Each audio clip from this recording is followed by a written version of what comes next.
Hi friends, எல்லாருக்கும் வணக்கம்.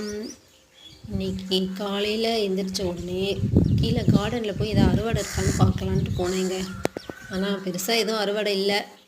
இனி தான் இன்னும் ஒரு 1 வீக் ஆகும் அறுவடை பண்ணுறதுக்கு. நம்ம வெத்தங்கொடி பாருங்கள் எவ்வளோ அழகாக பச்சேன்னு வந்திருக்கு. அதே மாதிரி மணி பிளான்ட்டும் ஒரு சின்ன டப்பாவில் தாங்க வச்சேன். இத்தனோடு செடி தான், அது எவ்வளோ அழகாக அப்படியே கொடி கொடியாக போயிருக்கு பாருங்கள். பார்க்கவே அழகாக இருக்குங்க. நெக்ஸ்ட்டு பார்த்திங்கன்னா, நம்ம பச்சை மிளகா ஒரே செடியில் அவ்வளோ மிளகா காய்ச்சிருக்குங்க. இங்கே பாருங்கள்.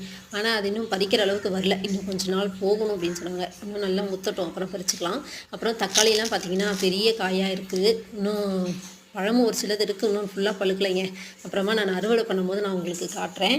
அப்புறம் இன்றைக்கி காலையில் பார்த்திங்கன்னா லஞ்சு தக்காளி இல்லாத தக்காளி சாதங்க, என் பொண்ணுக்கு பிடிச்சது. அப்புறம் கோதுமை மாவு புட்டு காலையில் டிஃபன். இன்றைக்கி எல்லாருக்குமே என் வீடியோ பிடிச்சிருந்தா லைக் பண்ணி சப்ஸ்கிரைப் பண்ணி